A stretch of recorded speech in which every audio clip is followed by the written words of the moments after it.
Your phone buzzes. You almost ignore it. Then you see the number sitting in your account. 7 figures. Your hands go cold. You read it again. And again. This isn't a glitch. This is real. You're a millionaire. And somehow, it feels like the scariest moment of your life. You think this is where the celebration starts. You're wrong. Rewind 3 seconds. You're standing in the same kitchen you grew up in. The one with the cracked tile by the fridge. The one where "we can't afford that" was a sentence you heard every single week. You remember counting coins on this exact counter as a kid, watching your parents do math that never added up. Now you're standing in that exact spot. A millionaire. Nobody told you what happens next. Nobody warns you about this part. Because money doesn't just change your bank account. It changes everything around you.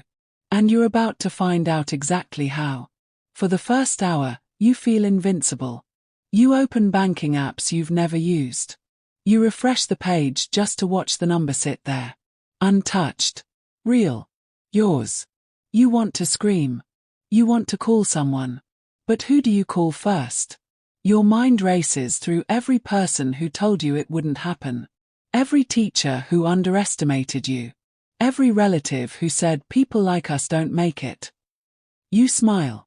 You finally get to prove them wrong. You call your mother. The phone rings once. Twice.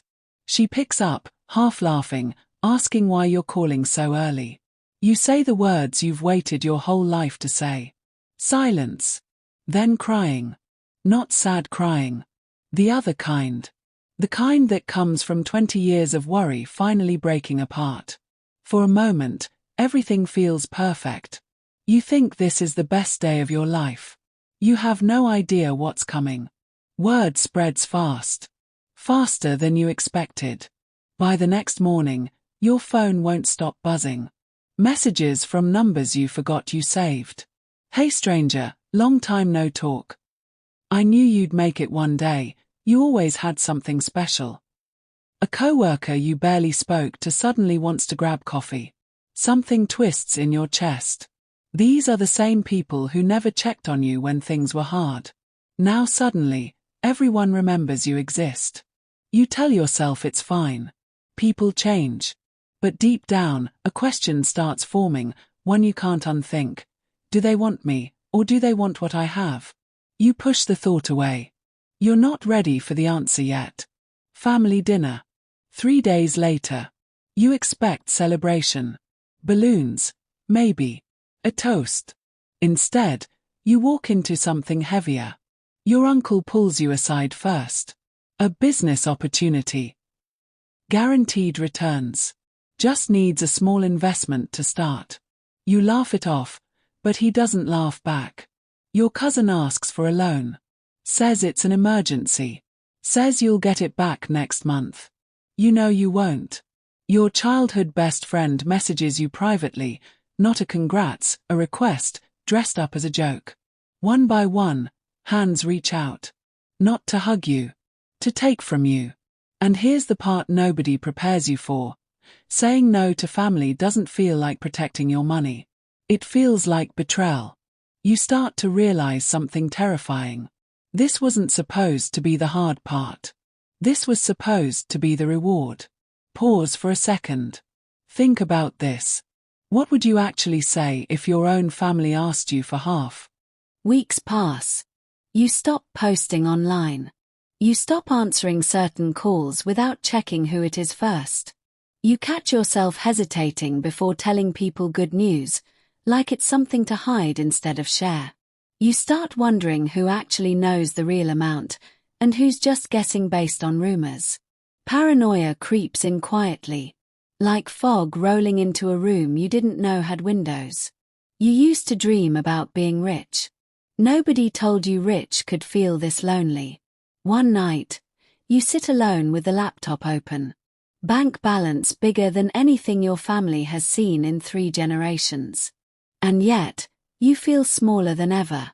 If you've made it this far, you already know this isn't really about money. This is about what money reveals.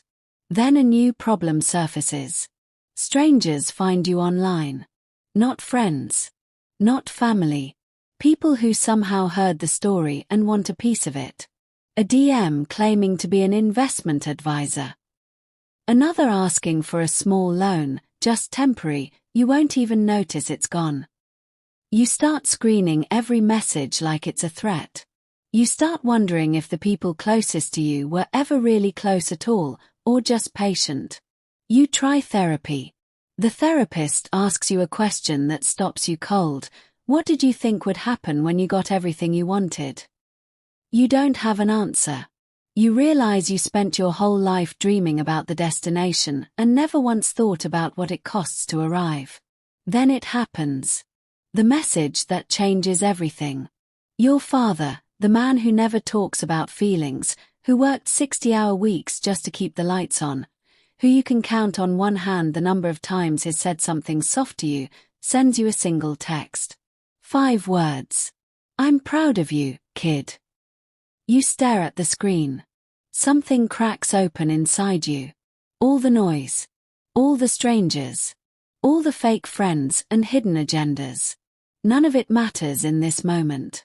Because for the first time, you understand the real weight of what you did. You didn't just make money. You broke a cycle.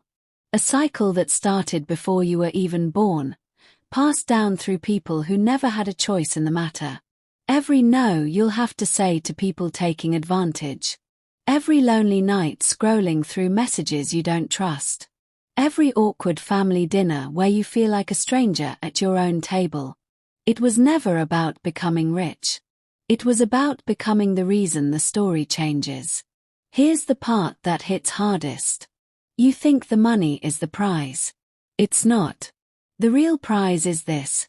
Somewhere, years from now, a kid in your family, maybe your own child, will grow up never hearing the words "we can't afford that." They won't lie awake doing math that never adds up. They won't know the fear you knew, the kind that lives in your chest even after the bank account says you're safe. Because you broke first. So everyone after you doesn't have to. You didn't just become a millionaire. You became the wall between your family's past and their future. And that is worth more than any number on a screen. If you ever become the first in your family to break the cycle, remember this moment. Remember the cold hands. The fake friends. The lonely nights. Because somewhere, someone's still counting on you to make it, even if they never say it out loud. Subscribe if you want to see what happens after the money runs out. Because that story is even crazier.